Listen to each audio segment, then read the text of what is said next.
pleasant good morning to you all from all over the world, whatever time it may be in your part of the world.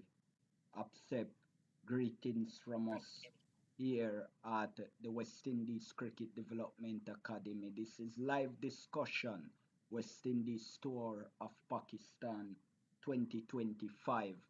And this is day two, what happens in the test with West Indies and Pakistan, day two, and we are bringing you live discussion as to what take place. Just to give you some context of the game so far, Pakistan batting a second time or an 109 for the last of three of the 31 overs.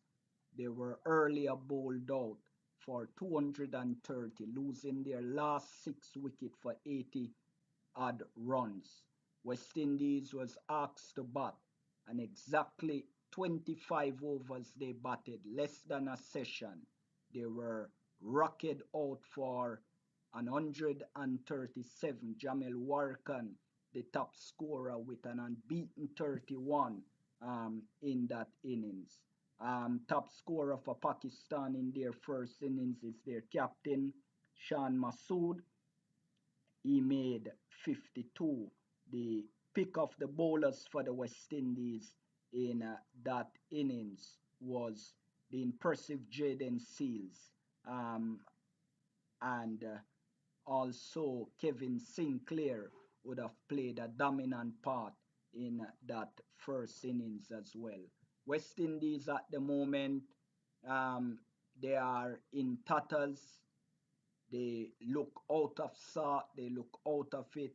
But with a lame duck coach, there was nothing really to expect any better from our West Indies team.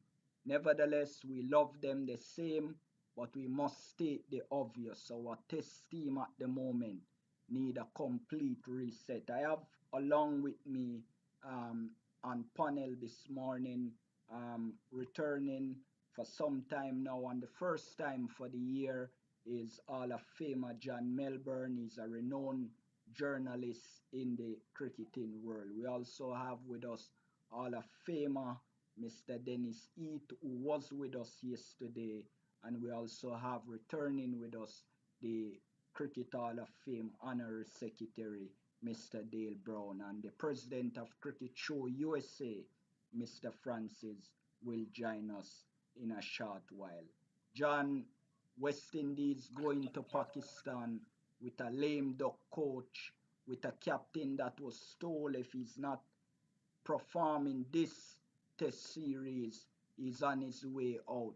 The moral of the team going into this test series with Pakistan worse after 19 years visiting back Pakistan for a two-match test series, and also Asen put together 3-day practice game with some 14 players was told to participate. Everything looked like it is in disarray for West Indies. Your views? Well, yeah, very well. First of all, let me just say good morning to our viewers and listeners. And certainly, once again, Junior, thank you for inviting me to be a part of this panel. And good morning to my panelists. I was really not really, how should I say, not really expecting much better than what I saw, because it seemed as if from you hear the word spin in West Indies cricket, the batting is in a spin, and I'm disappointed at what I saw last night or this morning, but I'm kind of not surprised. The top order, there's no one in the top order that is showing any teeth, and it's disappointing that our so-called test batsmen are unable to negotiate spin bowling in a more efficient manner. I mean, you look up and down the order, all the way. You didn't see anybody attacking the bowling until Gudakesh Moti and Jamel Warrican came to the wicket. And by that time, how many wickets were down? Like 8 wickets? So, it's just unfortunate to see what took place last night. Our bowling, as usual, as far as I'm concerned, did the job. But the batting is letting us down. And sorry I wasn't able to be a part of the program yesterday, but I was kind of surprised that they left out Amir Jangu in this 11. I know I had a conversation with Dale a few days ago, and we talked about maybe Casey Carty might have been the one we'd leave out. And, but as I said, I'm surprised I left out Amir Jangu. I didn't expect West Indies to get to 137 when I saw the wickets going at 34 for 5 or 42 for 6, 51 for 7, 66 for 8. I said it's all over. But between Gudakesh Moti and Jamel Warrican, they were able to put together a decent partnership at the bottom of the order and help West Indies get to 137 to reduce the deficit to less than 100 runs. At the moment, Pakistan leading by 202 runs. I guess they will come back tomorrow morning, and providing there's no fog and the game starts on time, they will bat maybe till lunch and give West Indies about 300 or so to make. And the game probably will be over tomorrow, sometime tomorrow afternoon, but we shall see. Back to you, Junior. Absolutely. Thank you for your thoughts, Hall of Famer John Melbourne. Just to bring some context to the discussion that John initiated just now, the West Indies captain Craig Brathwaite made 11, and his strike rate was 64.71. And Michaela Louis 1, Casey Carty, Doc, Kevin Hodge 4, Alec Attorney 6, Justin Greaves 4, Tevin Imlach, the new wicketkeeper batter for West Indies, LBW by Norman Ali for 6, and Kevin Sinclair 11, Goody Kishmoti 19, Jamel Warrican 31 not out, and Jaden Seals 22. Hall of Famer if Warrican and Seals can put on a 50-run partnership, what happened to our more established batters in the captain Craig Brathwaite and Michaela Louis? Well, good morning to you, the fellow panelists, and of course, welcome to viewers and listeners from around the world, wherever you are. We are happy that you're able to join us today on the West Indies Cricket Development Academy. And in terms of the West Indies, it is, I hesitate because I'm trying to find the right descriptive word to express what we witnessed in the first test match. It appears right now that we'll have a test match that ends in another 3-day defeat for the West Indies. The batters at the top, to begin with, coming into this match, Pakistan seeded the West Indies mindset. They planted that seed that West Indies cannot bat spin. And of course, West Indies came up and showed us that there was fertile ground when the Pakistanis started the seeding. Brathwaite came out, and of course, he was out hitting across the line, not the type of shot you would expect from an opening batter who's the captain, who is supposed to be the rock, the man who is supposed to stay there for all day and score very little runs. Yesterday, he came out, hit across the line, an absolute disgraceful shot selection there from Brathwaite. Mikhail Louis, well, I had great things going in my head in terms of what he's going to do for West Indies. And what I saw did not give me any comfort. Mikhail Louis, forward defensive shot to a spin bowler, and the bat was raised at his knee, not at the ground, killing the spin. That suggests that that player really, and perhaps not just that player, but all the West Indian batters need to be taken back to the drawing board and shown how to play spin.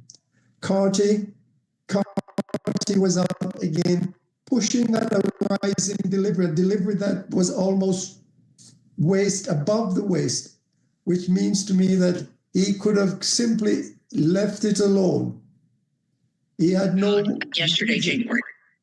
He had no reason whatsoever to play at that ball, and having played at it, he pushed it rather than dropped it in front of him. Kevin Hodge, brilliant cotton bowl by the bowler. Now, that's not to say that the brilliant cotton bowl gives Hodge a way out. That ball was pitched way down. He got to the pitch, and again, he should have been able to control that ball and strike it along the ground instead of the half-hearted push that he made. Nonetheless, the West Indies got what England saw not so long ago in Pakistan. I think it was the same venue. In that venue, Ali grabbed 3 for 101, while Khan was taking 6 for 7 for 111. And again, Ali 8 for 46, Khan 2 for 93. And so it went. England was completely mesmerized by these two bowlers. So I suppose one should not feel badly that the West Indies were unable to come to terms with it. But if you're a test team worthy of your salt, you would no doubt have looked at the video of these bowlers against England before you went out, and you should have been prepared for what was to come. Nonetheless, they went out there and they fell like 10 pins, which obviously shows an utter embarrassment to West Indian supporters and fans, and of course, cricket in general, because no cricket match, test match, should end after 25 overs. That says a great deal of work needs to be done for this West Indian side. And I leave it at there for now, Mr. Codlin. Yeah, absolutely. Mr. Brown, your views on the West Indies melting batting performance again. We know the coaching staff is on their way out. But this problem doesn't only happens in Test cricket. We are also seeing it in limited overs cricket, and with that coaching staff set to take over the longer format, how much hope do you have that this batting meltdown that transcend that is now affecting 3 consecutive coaching staff, with the one getting ready to inherit it? Because we remember under Phil Simmons' tenure, we often see things like these. My mind goes back to when South Africa came here during the pandemic. We were in a position of strength and give that up with a batting meltdown as well. So, what the hope do you hold out that West Indies can resolve these batting problems that they only have under spin conditions, but also we have seen it in South Africa, in England, and also in Australia?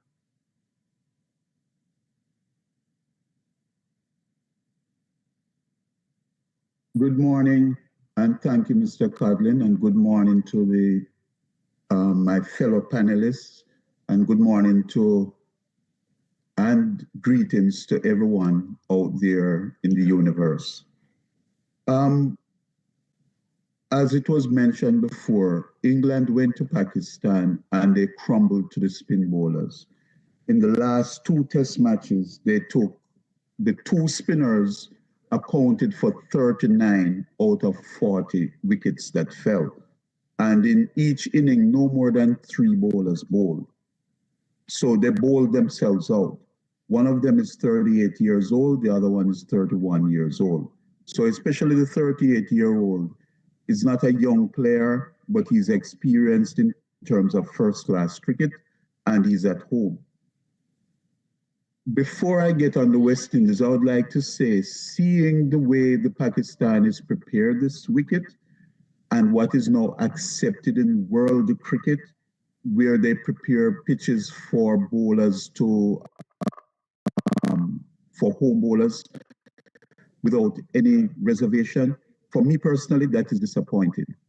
To see a greenhouse effect being used to prepare a pitch to get a desired result, it's not good for anybody. More so, the West Indies who you're touring, you don't get a chance to really, and it is the level playing field for everyone, by the way. You don't get a chance to acclimatize yourself with playing conditions, the pace of the wickets, etc., etc. You don't. So what that does is bring to the forefront the lack of proper technique. But that technique starts out with your mental preparation, the strength of mind. And that in turn starts from your administration and what the administration insists on getting from each player. If we allow our better players, as far as hand-eye coordination is concerned, to not represent the country in test matches, then why do we expect a second-tier set of players to do very well internationally? And I am at a loss for that. Watching Shell Shield and regional cricket over the years, I can name plenty batsmen who shine at the regional level, but when given the opportunity at the highest level, they can't replicate. So we will easily say this guy deserves a shot because he scored X amount of runs and he was a leading batsman. But we don't see how he made those runs. We don't see, the manner in which he made the runs, because that makes a difference.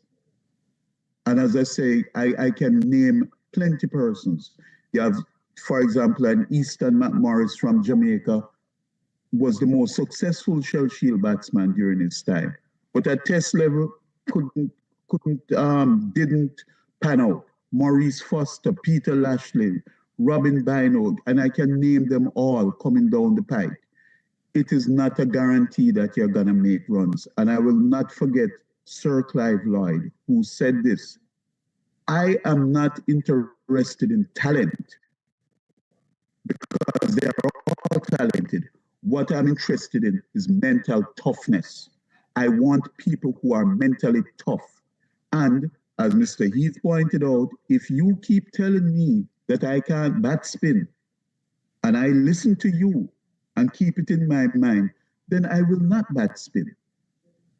And we are in this focus where we are telling people what they can do and cannot do, and they keep listening to the negatives and they keep not performing because it's in their head. For our 9, 10, and 11 batsmen to make 71 runs out of 137 just by coming out and saying, well, I can't bat, so what I'll do, I'll just hit the ball. And that is what they did. They just took the bat and used it to hit the ball. That's exactly what they did. The other guys came in and they were pushing, prodding, pushing around, or making some wild strokes. The manner in which the captain was dismissed was disgraceful. An off-break bowler pitching a ball outside the off stump, and you're sweeping at him to get clean ball. That for me is just totally unacceptable. Yeah. Totally unacceptable. Yeah, absolutely. So my hope, to your question, my hope is that the higher powers will realize you need to go through the technical aspects of the game, starting with the players who are strong-minded and who you can depend on in times of crisis, and who will use that strong-mindedness to improve their performances. And don't just look at runs, look at when the runs were made.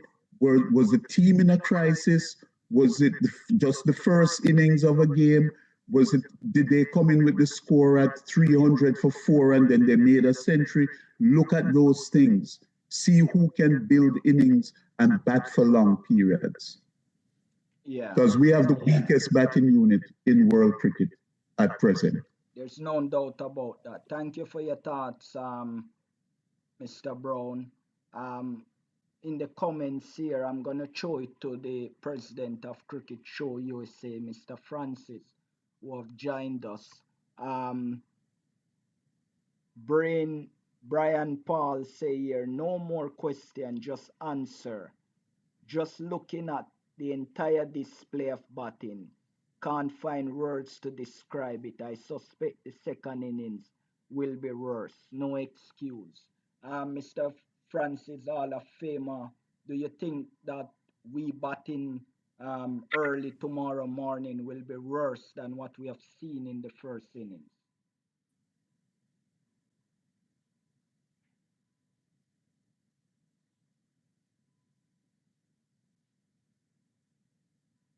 You're muted, Leon. We're not hearing you.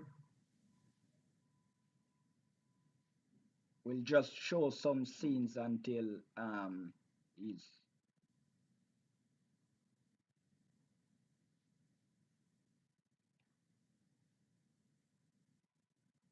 So as you Still can muted. see on your screen there, the first test is from the 17th of January to the 21st, and Pakistan lead by 202 runs. The captain of Pakistan, Shan Masood, the under fire captain, Masood, top scoring with 52. He was awfully run out this morning, and no doubt he would have wanted to be there to bring his team to a respectable target. One of the things that must be noted as well, play was called off early. They were slated for 98 overs, but they were called off because of bad light. The lighting at the Moulton Stadium was not adequate enough, and by the rules and laws of international cricket, they can only play with artificial light for so long and no more. So they had to call off the game before time. And so if it had been the entire 98 overs, maybe Pakistan would have been far more ahead than they are at the moment. But they are with a substantial lead of 202 runs. And it must be noted the West Indies have not scored 150 in second innings for quite some time now. So there's no hope for the West Indies on a spin friendly pitch, and it's just embarrassing to see the way our team is performing at the moment. We also want to put out to the viewers that Kemar Roach is unwell, and he's not able to take part in this game, and maybe that will also run into the second test that will start shortly after. He has not turned up to the ground. That to tell you how unwell he is. So, are we have is Leon with us now? Um, and if not, John Baba's for quite some time now have not scored an 100, got 250s in the series against South Africa. Do you think that in the second test he will rise to the occasion based on his form against West Indies in recent time? It's difficult to make that kind of prediction, Junior. You play the game, and things happen along the way, unexpected things. But he has been batting well, and I'm sure he's disappointed that he cannot has not been able to push to three figures. And he was batting well in this innings also. Um, so I don't know. It's difficult to say. Batsmen get out. I mean, look at the catch that got rid of Kevin Hodge, and it was really an outstanding catch. You know. And also, who was it before Hodge? Um, was it Carty? Carty, yes. Push. That catch, yeah. Yeah, so I don't, it's difficult to say, Junior, if he'll get to three figures. I wouldn't want to see him get into three figures. It would mean that West Indies would be in trouble in the second test. As I say, you mentioned that they have not been able to score 150 runs. Can we see a resolve to really bat in the second, whatever the target is, and really show some fight in the second innings? And that's what I am hoping for. That they come back in the second innings and really, even if they lose a game, that we see a fight, a spirit that is required.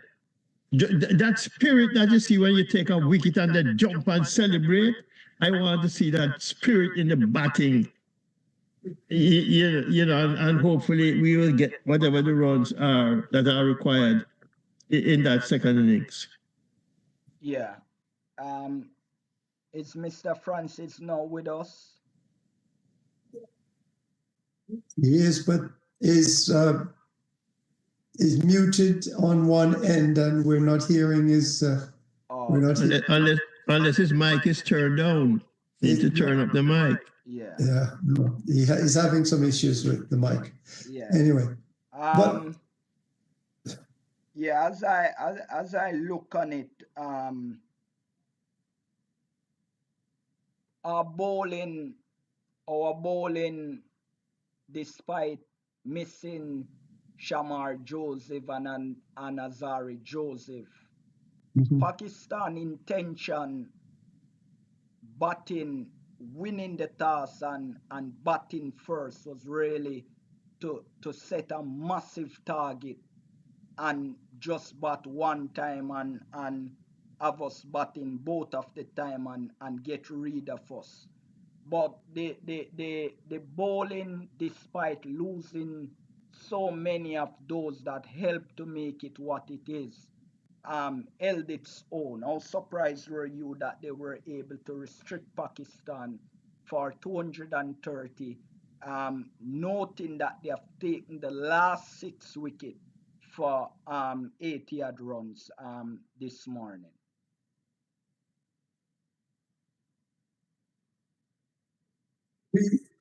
we actually saw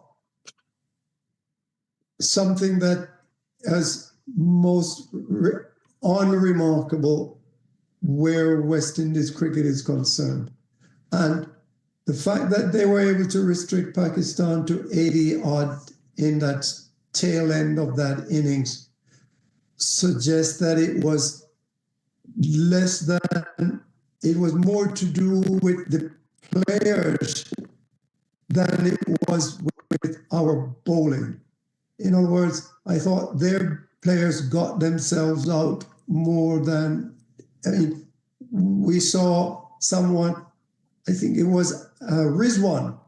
Rizwan was set for a good 100, and he attempted this ridiculous, what do you call these new shots they play, going from left to right when they should have been going from right to left? You know, that sweep shot that he tried. Reverse sweep. That reverse sweep shot he tried. Now, I thought there was a disgusting, disgraceful shot selection from Rizwan. And so what I'm saying to you is that although West Indian bowlers appeared to have come out on top in those 84 runs for those loss of what, 6 wickets, it was more or less bad shot selection from the Pakistan batters that caused them to only able to get that 84, 87 runs, 84 runs. And, you know, when we look at England, who we would never say in terms of test match batting, we would never put England on the same level as the West Indies. And England went to Multan and they were bowled out for 144 in one innings and 112 in the next innings. So it tells us that there is something in that pitch, there's something that these bowlers have. But if you are going, and we knew that this series was coming up with West Indies and Pakistan months ahead, or was it weeks ahead? And the coaches, in my opinion, should have had those matches on videos, and they should have been watching, looking, and learning. And yet what we saw was that West Indies went out there to Pakistan totally unprepared. And as Brother Dale, I think it was pointed out, they had this 15-man batting batting practice, a match in which had absolutely no meaning whatsoever. And West Indies came away thinking that they had done well because they scored 340 runs in one innings. They thought that, oh, we're here. Practice, practice, practice. And practice makes perfect, as I have often heard. And West Indies are not practicing. They are not reviewing the videotape, and they're going into matches with their head completely in the wrong place. And that is what we are seeing here. And until someone come up from the West Indies hierarchy to say, this is enough. We need players who are going to go out there and fight. And there is absolutely no attempt to fight, no performances which showed us that they knew what they were doing out there. It was second tier, second rate performance. And this is totally embarrassing for Test cricket, for West Indies, and for those who love the sport so much in the Caribbean and around the world. Mr. Codlin, back to you. Yeah, absolutely. Mr. Brown, we heard the commentators bemoaning, talking about, the captain Craig Brathwaite um, asks Kevin Hodge to come into the bowling attack at a crucial time, and the Dominic Coe of England and Aris Sohail of Pakistan, they were saying Mooti is the number one spinner. Why have a part-time bowler and not Mooti? Mooti, they from the commentators, we are not in Pakistan. They are the ones there.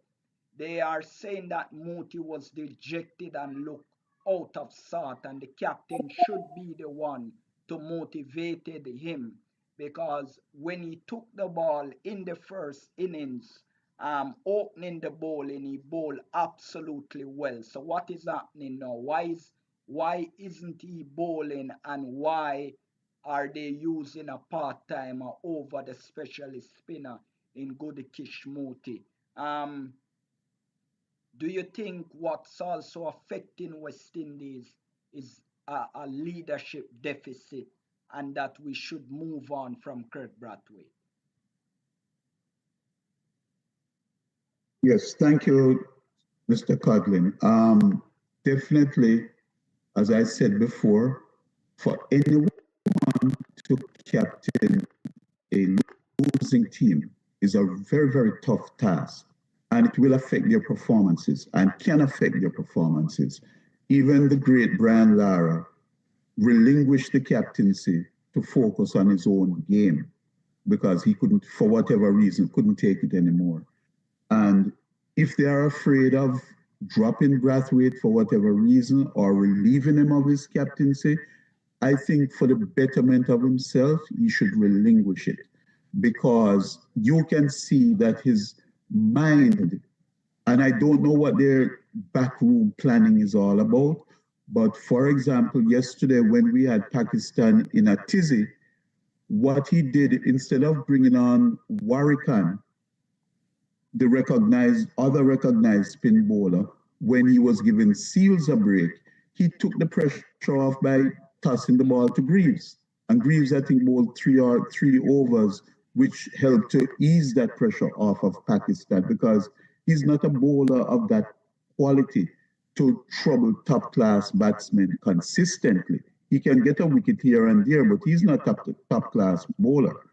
And we see it again in this second inning where you would think he would be desperate. But he gave us a hint because this morning, when Pakistan resumed, everyone thought that Moti would have gotten the ball. But he didn't bowl Moti until later on.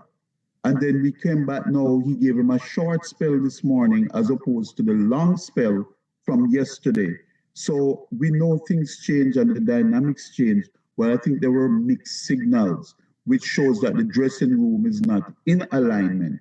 So much to the point that it affected Moti in the field.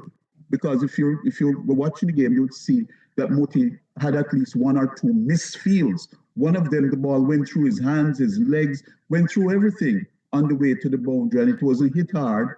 It was just rolling down towards him. But he was just so out of it. And it takes an astute and aware captain. And that captaincy awareness comes from mindfulness, those type of techniques where he can read players' body language and know how to encourage them and get them to perform at their very best at all times. But he has a tough task on his hand because he himself is not performing. And it's a shame that the way that he's treating Moti now in terms of using him after that first inning.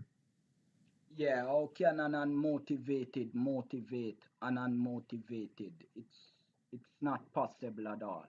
Um, Brian Paul is still with us, and he's saying here we just have to wonder how long this type of playing cricket as West Indies team will be a thing of the past.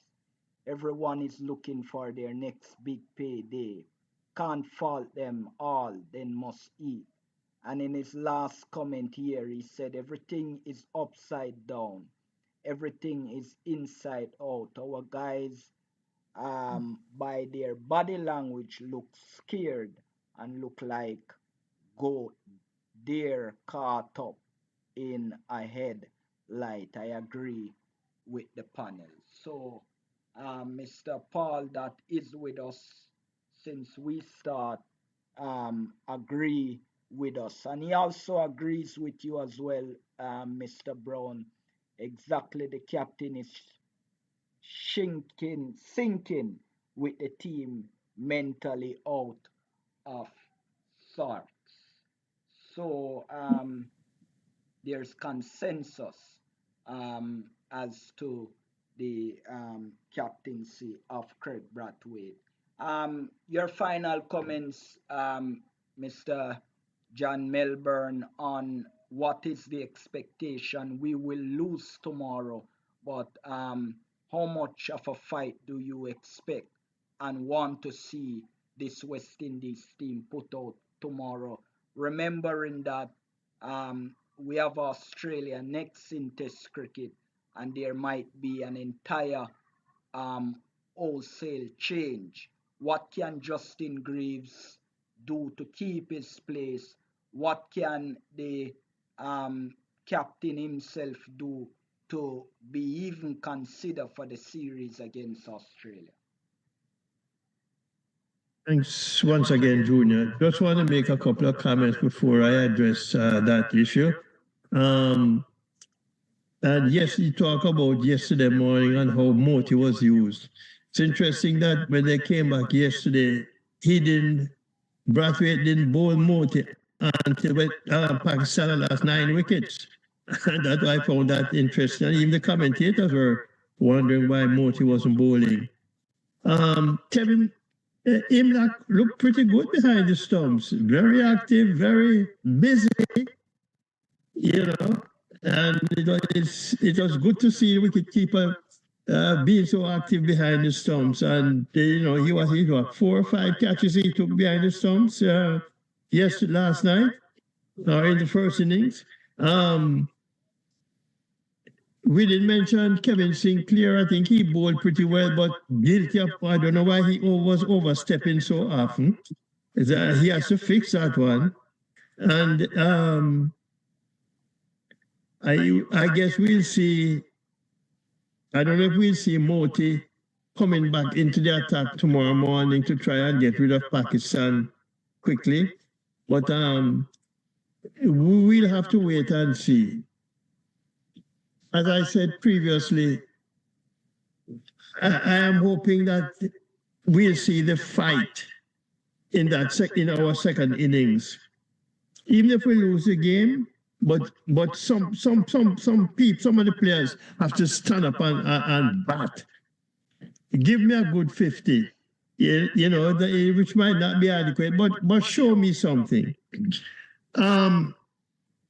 I think after the last series, we questioned if that was against Bangladesh in the Caribbean, if Brathwaite would have retained his position as a captain. And it makes me wonder how come he has retained his spot as West Indies captain for so long and not performing, and also making questionable decisions as in the field.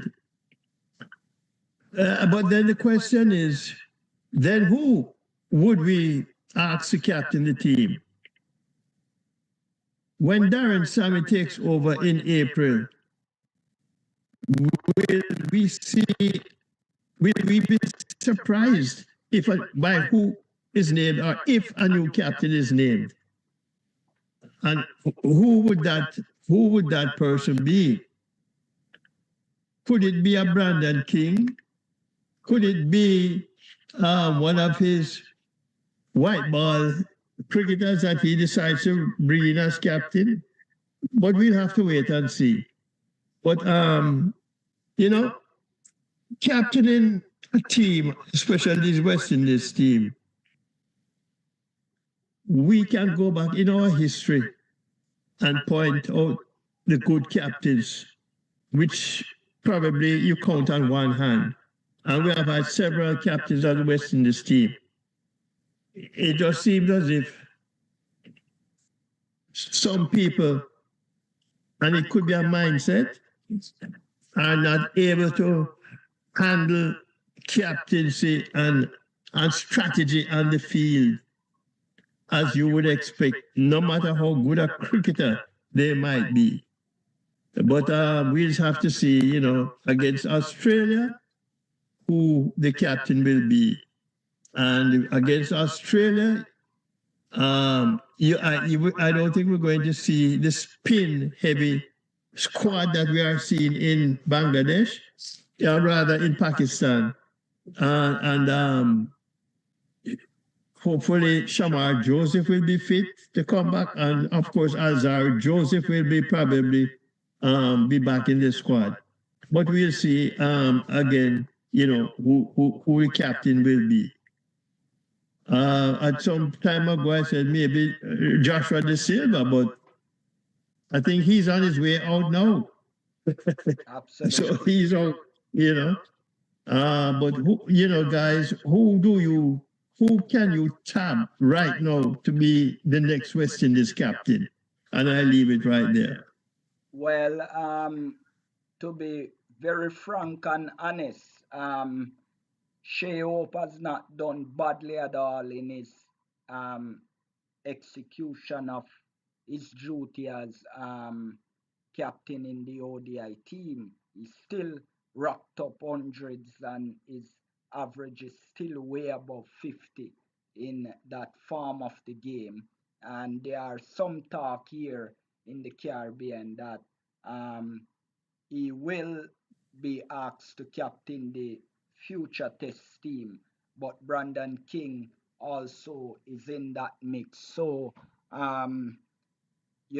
interesting days are ahead for our West Indies team. Your final words, Mr. Eaton, followed by Mr. Brown. Yes, I think I've heard the comment that you've made regarding Shea Hope, and I have to admit that Shea Hope was the one person who came to my head in terms of possible captain of the West Indies at the moment. And if we go back to the inquiry when the West Indies performed so very poorly in Australia in that World Cup, the inquiry had recommended certain changes to how the West Indies team is used. That is, they felt that the recommendation was that white ball cricketers should be embedded or should be used in red ball cricket. And that recommendation has been lying dormant for many, many months, not being implemented. And I think that maybe the time has come now where those white ball players are actually brought into the test match side. And Shea Hope is one character, one person, one leader who has demonstrated his longevity, his talent, and his skills. And so I'm looking forward to the possibility that Shea Hope will be brought on as captain of the West Indies, because we need players who can lead from the front and not get distracted so easily.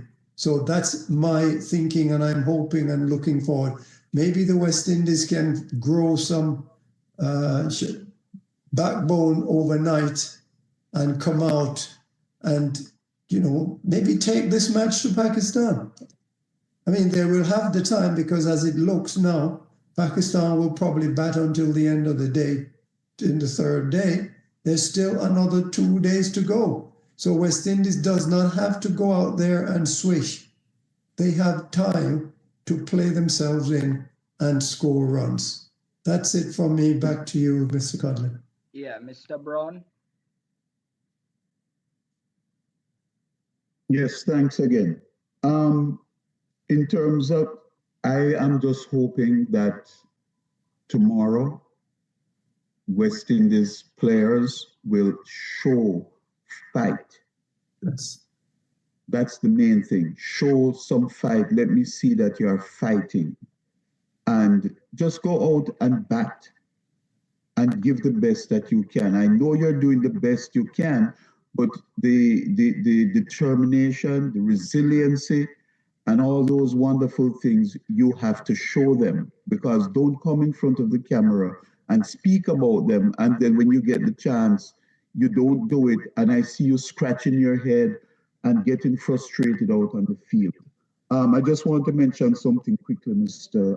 Codlin, is, the emotional meltdown that we are seeing. First, motivate the misfields that we have seen him do, which shows that he has no interest in the game for whatever reason. I see Jaden Seals as well as he has bowled. I do not want to see you, Jaden, lift your shirt up in frustration and cover your head. It is telling me that you're losing focus, not because you bowl two beautiful deliveries. They don't have wicket written on them. You could bowl 100 great deliveries and don't get a wicket. And you could bowl a bad ball and get a wicket. So just focus and keep focusing and don't let your disappointment show. But he's not going to do what he has not been taught to do, which is to mask your disappointment and do not let the opposition see that you are frustrated. Just as Morty letting a ball go through his legs lackadaisically because his head is not in the game, because he may have been offended about something. Who knows? And then my final point in the terms of the captaincy is that first and foremost, whoever it is must be available for every West Indian match.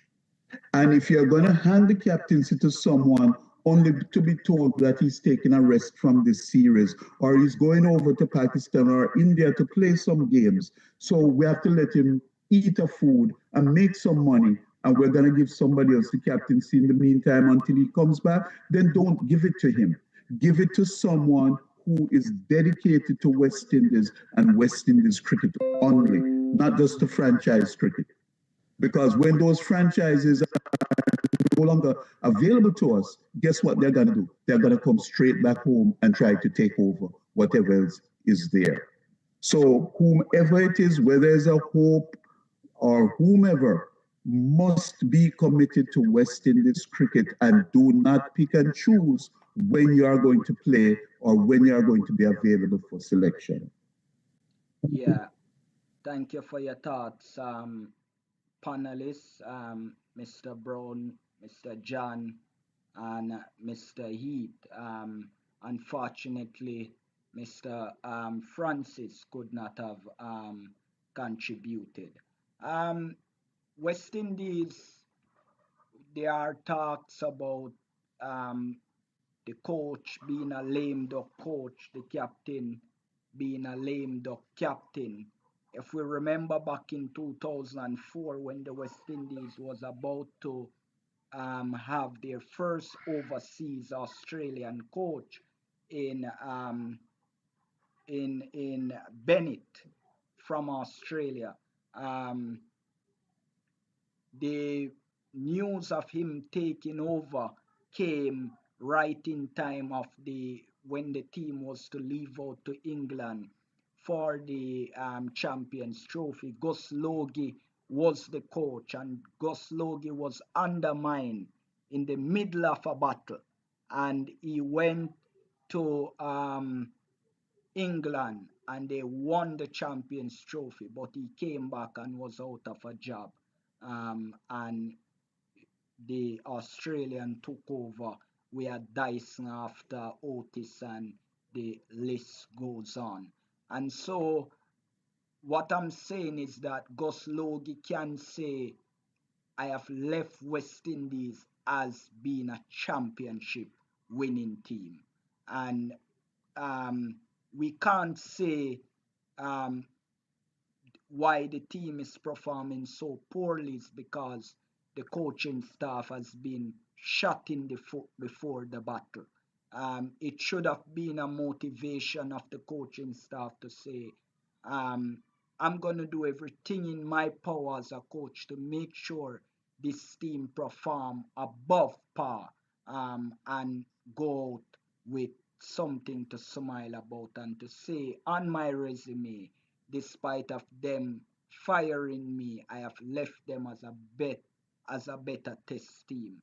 There's no way that Andre Coley can say that in the first test, but he will have time to redeem that in the final test, and the final test will start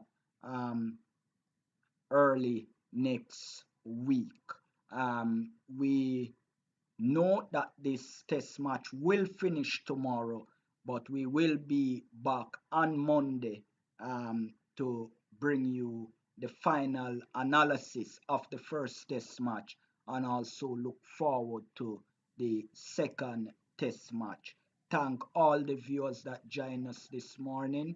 It was an honor and privilege to bring to you a live discussion about West Indies cricket. We thank our main partner, the Cricket Hall of Fame, for their support to this show and also to the Academy and the work that we are doing here in the Caribbean. And we thank all our supporters all over the world for all you have done for West Indies cricket here in the Caribbean, especially for the Development Academy. We wholeheartedly appreciate and are grateful to you for all your support. From us here at West Indies Cricket Development Academy, goodbye for now and thank you for joining us. We'll be back with you on Monday, same time, same place, to bring you the final analysis of the ongoing first test match between West Indies and Pakistan.